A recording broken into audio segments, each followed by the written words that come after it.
Hare Krishna.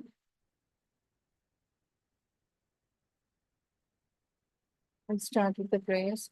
Om Ajnana-timirandasya Jnana-janashalakaya Chakshurunmilitam Yena Tasmai Shri Gurave Namaha. Shri Chaitanya Manobhishtam Stapitam Yena Bhutale Swayam Rupaya Kada Mahyam Dadanti Swapadantikam. Nama Om Vishnu Padaya Krishna Krishnaya Bhutale Srimati Bhakti Vedanta Swami Iti Namine Namaste Saraswati Devi Gauravani Pracharine Nirvisesha Shunyavadi Pashata Deshatarine Jaya Sri Krishna Chaitanya Prabhu Nityananda Shri Advaita Gadadhar Srivasadi Gaur Bhakta Vrinda Jaya Sri Krishna Chaitanya Prabhu Nityananda Shri Advaita Gadadhar Srivasadi Gaur Bhakta Vrinda Hare Krishna Krishna Krishna Hare Hare Hare Rama Rama Rama Hare Hare Hare Krishna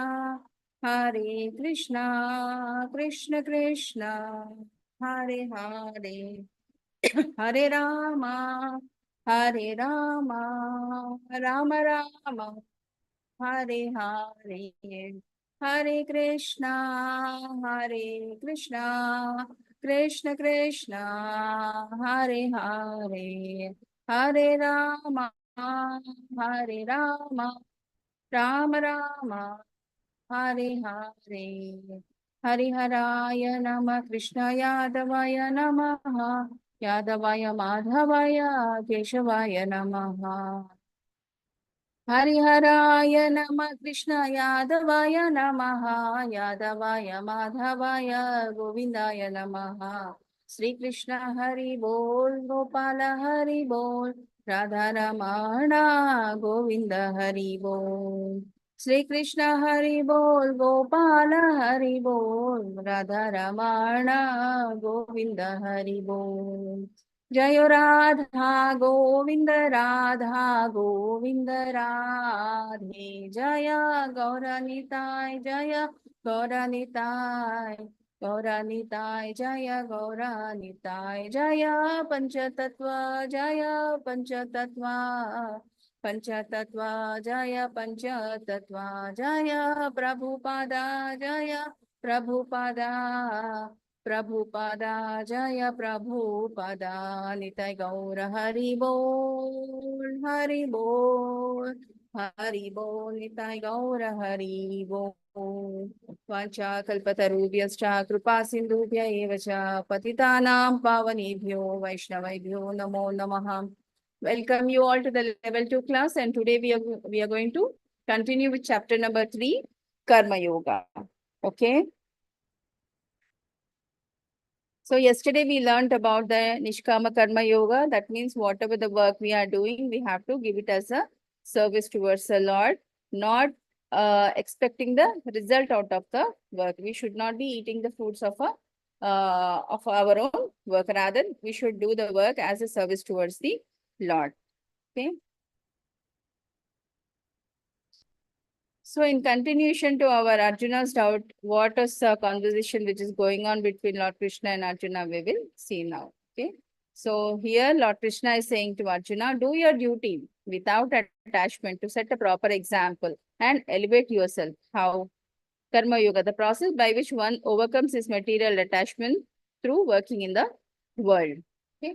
So whatever work which is assigned to you, see, as a mother, as a brother, or Hare Krishna. Okay. So whatever the work which is assigned to us, whatever the role we are taking up as a part of Varnashrama Dharma, okay? So all those things, um,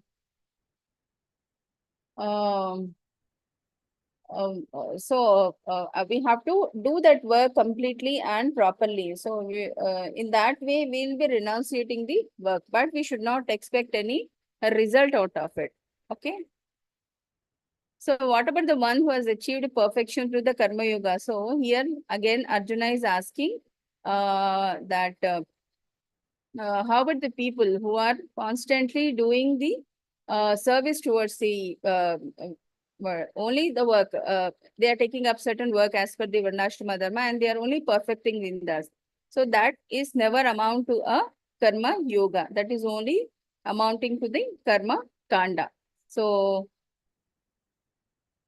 yeah, do they need to continue engagement even after reaching a perfection? Can they retire and simply meditate on the God now and now that they are free from all the selfish motivation? Okay, so they should continue to do the work, but do as a service towards the Lord, not taking the fruit of their work action. Like I did this work, I established everything because of me. It is this. So all those things are temporary things. We should not get entangled into all those material manifestations. So Krishna explains how perfect a spiritualistic continue working in the world and for the purpose of setting a proper example for others to follow and to be inspired by.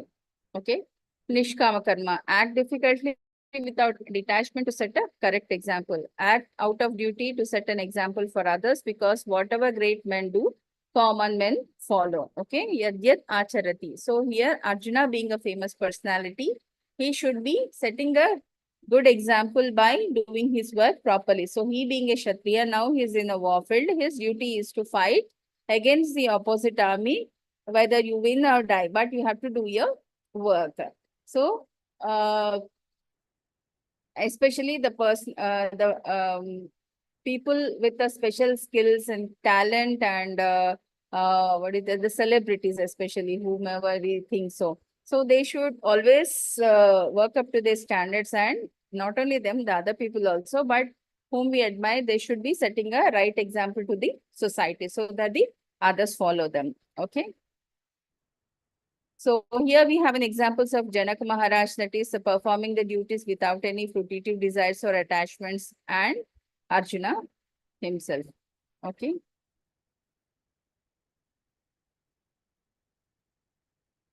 So here is one example. I would like to share my questions about our real duty. Being a mother of three, seems like my duty has been to try raise them in a Krishna consciousness. As a professional surrounded by non-devotees, seems like duty is to be tolerant, teach by example. Even though uh, even though we know a word about our beliefs in the work environment, how thin is the line between the work without attachment for recognition, reciprocity, obtaining wealth, and offering everything to the Krishna. So, actually, this is exercise, but we can take a few examples in our day-to-day life. So, being a Krishna conscious person, once we have to how we manage our professional as well as the personal life. So, actually, to say there's a clear-cut demarcation of the timings also. All the personal life, whatever we take care in our day-to-day activities, the activities, say, suppose service to the Lord will be done from Brahma Muhurta to early morning, okay? Then all the family affairs, taking care of the family members and cooking for them and doing the service will take place in the late morning, okay? Then very late morning, we will go for our respective works and all, okay? So you need not club, being a devotee, you need not club your personal activities or the spiritual activities with any of this. If you demarcate clearly your timings for each and every activity, then it will not get clubbed with one another and it will be easy for you to do it. So again, living the life of an example. So being a devotee, if you are able to follow the rules and regulations properly, and if you are implementing it, then it itself will give us as an example for the family members or whosoever surrounding us to be setting as a good example. We need not try to teach anybody, okay?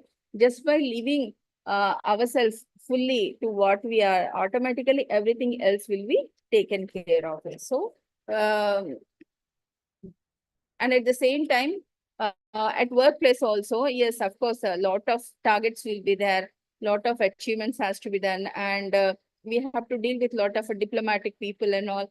So the recognition, reciprocity, all those things, the acquiring the wealth, these are again, being in a professional life, we have to be in the rat race, but it is only part of the service. We are being paid for our professional job, isn't it? So we should restrict our activity for whatever the money we are obtaining for that particular activity. We should not try to indulge ourselves more than that. So, but whatever time you are there at that particular point of time in the your respective professional era, you should try to devote completely, okay, and not expecting any result out of it, okay.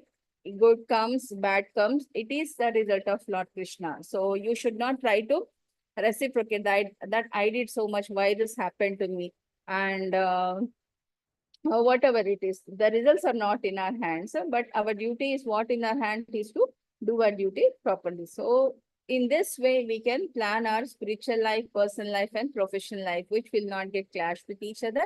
At the same time, we'll be able to justify our roles individually in all these spheres.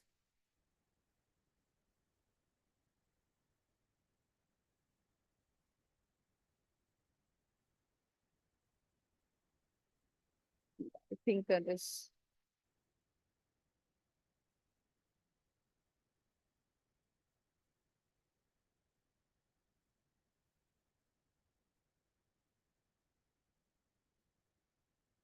Yeah, can anybody from the audience wanted to answer this? You are the only devotee in your workplace. You have unspoken understanding with your superior boss. Okay, he often allows you to leave early to take a half day off to do Krishna conscious activity, but you're not to preach your colleagues or him. So far, this arrangement has suited you. You recently came across the passages given on the page before. You become slightly restless and would like to break your silence at your workplace. So what practical step would you like to proceed? Hare Krishna. I just wanted some input from the devotee volunteers.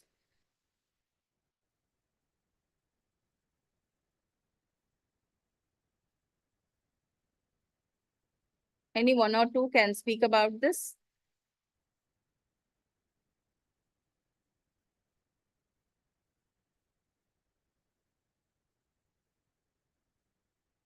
Hare Krishna.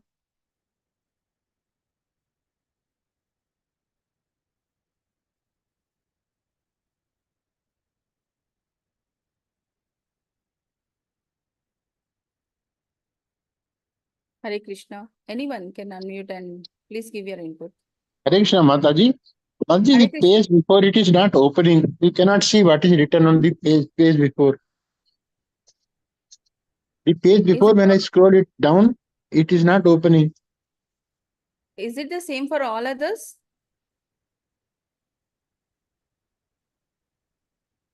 Hare Krishna.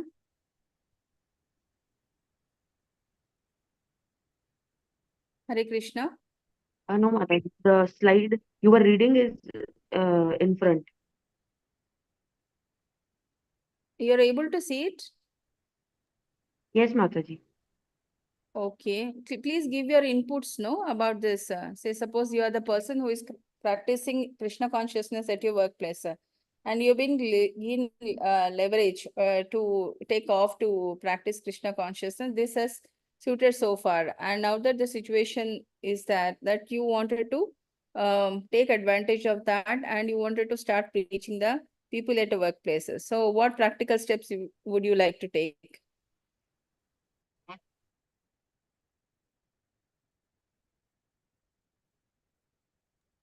Hare Krishna, Mataji. Yes, So ma'am. now, if I get an opportunity, colleagues who are like close to me or who sits next to me, I can ask them or request them if they would want to join me to the temple once, so that I can show them what happens there. We can attend the aarti together and we can then eat prasadam together. Maybe this could be the very first step to preach. Okay. So what do you say? Is it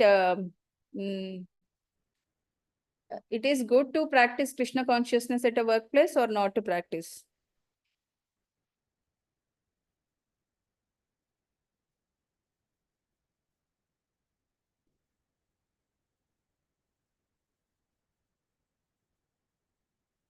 Yes, anybody?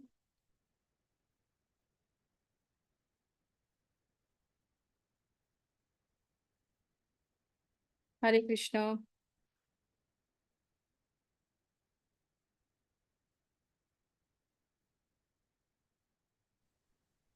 Mataji, Hare Krishna. I think we should practice Krishna consciousness.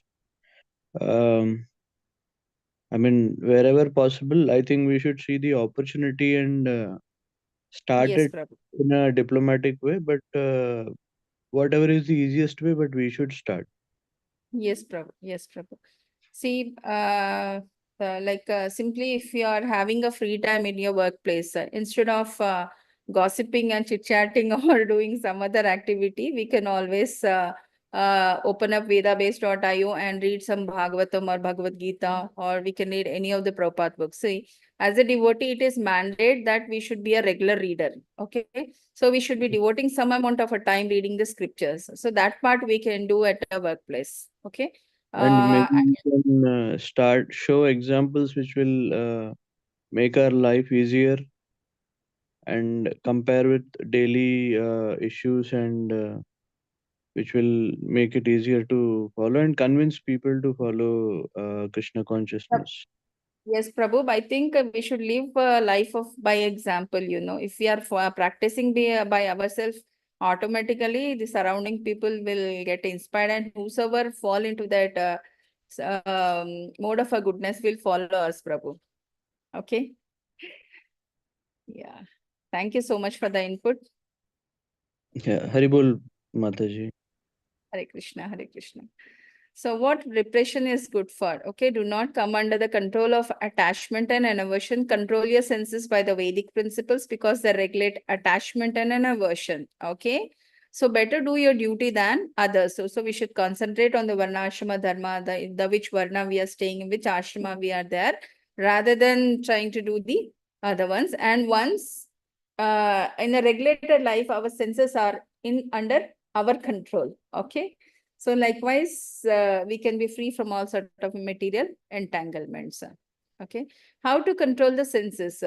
Not by our attachments, not by aversions, only by reading the Shastra. If you read Bhagavatam, everything is written there. Bhagavad Gita will tell you examples about how to deal with the day-to-day life and all. Okay. So just by reading the scriptures, we get a required knowledge, which is helping us and which will be the guiding force for us to move forward. Okay. And just by doing our duty properly, we can be having the controlled senses. Enemy of the soul. Know your enemy. After hearing about this practical and logical process, the natural reaction is an enthusiastic resolve to dedicate oneself to it. But as Arjuna asked in 3.36, Krishna then explains the root cause of phenomenon is the eternal enemy of the aspiring spiritualist. Everyone else is a lust. Okay. See, lust is again the perverted form of a love. If we love somebody, we try to nurture them properly and try to protect them by all other means. But if we are lusty, we try to destroy the same phenomenon or the person or anything which we adore by destructive means. So we should never be lusty. Lust will lead to the disastrous situations. The inherent quality of the soul is to love, okay, eternal love. Selflessly, you should serve a person without any personal agenda, okay. When the soul descends to this world, then pure love perverts into the lust. So when we come in contact with the material manifestations, all those contaminants will stuck onto the soul and we become contaminated. So that different type of material manifestations in the form of passion and in ignorance, we try to do all sort of abominable activities. So to avoid all those things, we should be very strictly following the rules and regulations that getting up in the morning, attending the Mangalarti, reading the scriptures, doing the chanting, the required duty for that particular day we should be doing properly, so that we can stay away from all these things. Under lust, one endlessly tries to enjoy in a self-centered way without any regard for the others, because lust is all self-centered. He wanted him to be satisfied by all means, doing like in the present situation, Arjuna has become lusty because his senses are not pleased, because his family members are getting killed in the battlefield. So that is not the right way. So we should do your duty as a service towards the Lord, not get attached to any of the materialistic manifestations. Lust impels one to seek immediate sense gratifications and abandon all the activities that benefit them. So lust cheats one of a progressive and happy life and offer instant and temporary gratification in return. See, all the people who try to gratify their senses, what do they get? Okay, whether somebody is smoking, somebody is into alcohol intoxication, whether somebody is in an illegal relationship, whether somebody is a gangling, all those things, the temporary sense gratifications, for that moment they will feel happy. But what affects is, see, the smoking will cause cancer, and alcohol will destroy your liver. Okay, illegal relationship will spoil your whole aura and it will contaminate your soul. Gambling will spoil you as a person. At that point of time, they may be feeling happy for that particular phenomenon of enjoying the senses, but it will have a very bad repercussions in the long term. So, and it is very addictive. You know, once a person is addicted to this, they wanted to repeat it again and again, and they wanted to be a serial offender of this. So it is very, very difficult to regulate our senses so that we will not fall into trap of all these materialistic manifestations. For that, we need to have a regular schedule of doing the sadhana bhakti towards the Lord Krishna.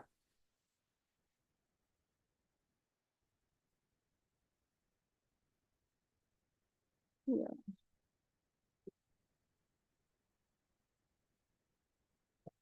So I'll skip this.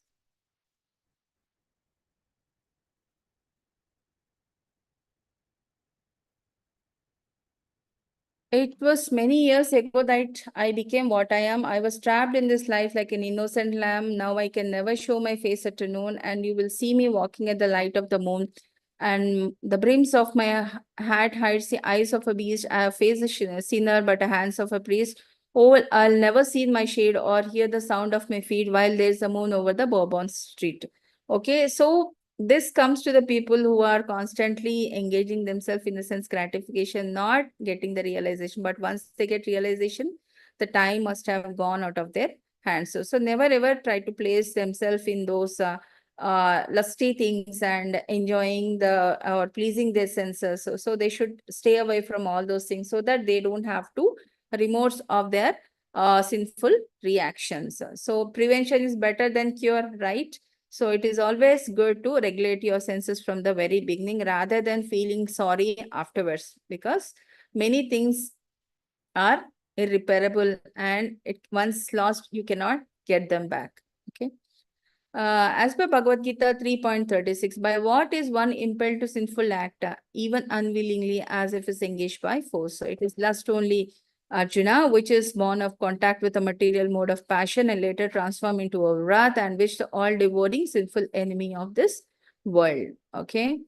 So subtle born of the mode of a passion and is not so easily noticeable until it is transformed into the mode of ignorance and turn into the anger and the wrath. If you take in the present chapter also, in this Kurukshetra war, again, Arjuna, Duryodhana was lusty towards the kingdom and he wanted all. And when Pandavas asked for the kingdom, and he will be, that lust will turn into the anger and he will lose on an illusion, and an angry person can never take a right decision, you know. It is a petty weakness of the heart. One is becoming angry all time. So whenever a person become angry, many of the harmful chemicals will get released into the body and it will destroy you as a person from inside. So it is something like a fire, you know, fire, it will destroy himself. And at the same time, it try to destroy all the surroundings in which it is there. So likewise, the anger is one has to regulate oneself and control the anger. Otherwise, the mind is under illusion and you will try all and you will do all the wrong things. Okay.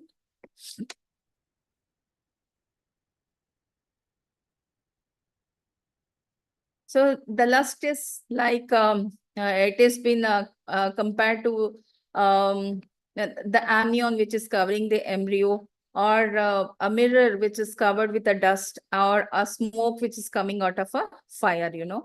So how you can only you can't see the result of anger is uh,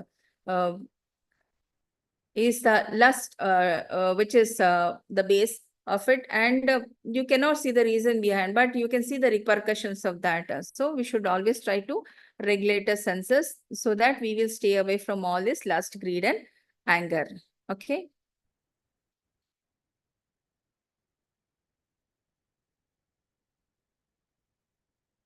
So this enemy called lust is born out of passion, and it changes into wrath and forces us to act sinfully, burns like a fire inside, and it will only become calm once it destroys the scenario, you know. It will destroy you as a person and will destroy the whosoever comes in contact with you. Okay. Occupies in 3 strategic places: mind, control of center of senses activities, reservoir of ideas for sense gratifications, and it covers and causes identification with a false ego, mind, and senses, and it will not allow you to move in a positive way. Okay. So proceeding further, we will differentiate between what is lust and greed. Okay.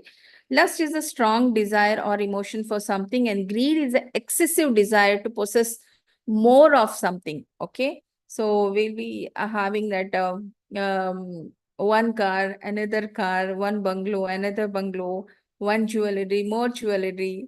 So clothes, all these things, you know, we are never satisfied with all these things. So excess of what is required of you is a greed.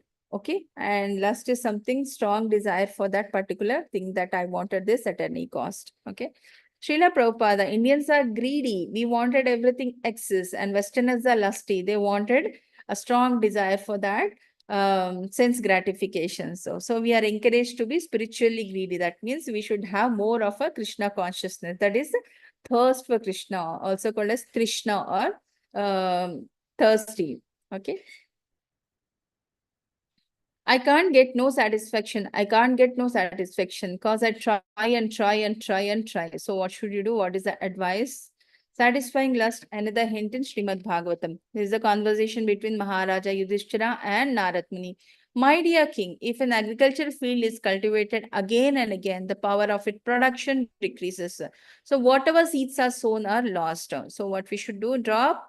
Just as a drop of a ghee on the fire never extinguish the fire, but a flood of ghee will overindulge in lusty desires, mitigate such desires entirely. So we should always try to develop a higher taste. Okay. In moderating, not satisfying desires lies a peace. So we should overcome that by regulating our senses. So how we'll regulate our senses? Engaged in doing the sadhana, doing the chanting, and engage your senses, your eyes seeing the Lord Krishna, and your ears listening to the literature of the Lord, and your hands and your vocals are engaged in chanting the holy name of the Lord. So, and having only the Krishna Prasadam, you will be free from all these things. So you should have a regulated life where you are devoting certain amount of a time for spiritual practices. In that way, all your senses are positively engaged to serve the Lord. In that way, He will give us the required knowledge by which we can progress further without getting entangled in all these things. Okay. So everyone must engage in some sort of activity in this material world. That is mandatory because we have to make our livelihood. But it will either bind us or liberate us. But whatever work we are doing, you know, apart from that, we should devote certain amount of a time for our sadhana bhakti. In that way, rather than pleasing our senses, if we are engaging to please the senses of the Lord. Automatically, we will get liberated in our personal as well as the professional life. Okay. And we'll attain the transcendental knowledge of the self as well as the supreme. Okay. So, we should, karma yoga, we should be doing our work, because whatever the yajna we are doing, the yajna will come in the form of a rains, then rains will get the crops, and crops, we have to offer it as a prasadam to the Lord and take that prasadam. So in that way, we'll be free from all sort of abominable things, because when grains are being produced, lot of small creatures are being killed, and many things will sacrifice their life to become a food for us. So by offering the food to the Lord, we'll be sanctified. That food is sanctified. In that way, we will be free from all sort of abominable activities. So if we don't regulate our senses, then it will become a places of lust, and we'll be unnecessarily attached to the ones which will please our senses. So we should stay away from all those things by regulating our senses and engaging ourselves in the service of the Lord by any means. One can take up a temple service, one can clean the temple, one can do the flower seva, one can do the deity dressing, one can help in vegetable chopping, one can help in the kitchen, one can serve the prasadam, one can at least do the chapel service out of the temple. So anything, any service which you are doing towards the Lord is going to fetch us. So this services will be dealt detail in 12th chapter of Bhagavad Gita. So here Lord Krishna is saying to Arjuna, you being a Kshatriya, now in front of you, the work is to fight whosoever is there opposite to you, and either you get killed or kill them and attain the kingdom. But you should not be feeling lusty and you are unnecessarily worrying that you'll be killing your own kith and kin and responsible for all sort of irreligious act, and also which is not right for you. So you being a famous personality and a celebrity, you should live a life of an example so that others learn from you. So if you don't follow that rules and regulations, and if you don't live up to the mark, so the juniors or whosoever around you will speak very unkind words towards you, and will speak all sort of unworthy things about you. So which is not right on you, Arjuna. So try to get up and fight. That's what Lord Krishna is saying to Arjuna. Okay.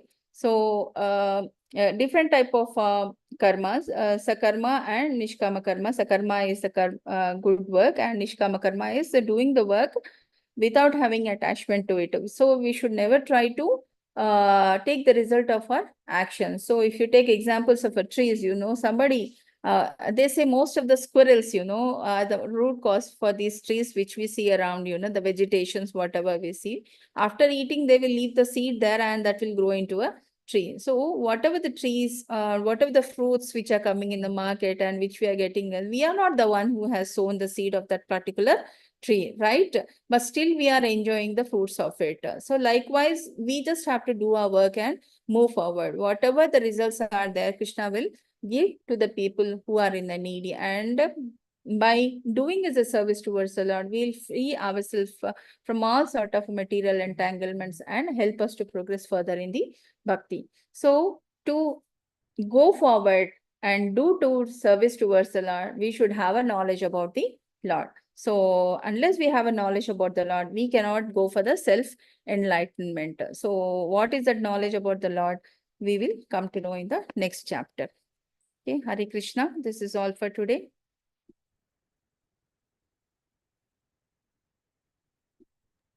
Mataji, attendance I could not do today. I'm posting it again. Today morning only I have posted. Yes, you can do it again.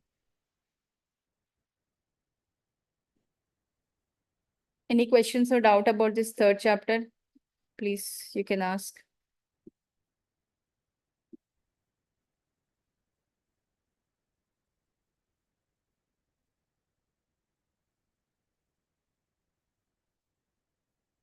Okay.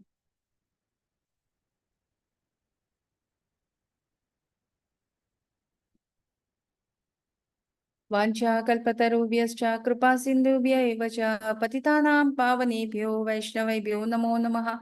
Thank you, participants, for your active participation. See you all in next Monday at 6 a.m. Hare Krishna. Hope everybody has marked their attendance.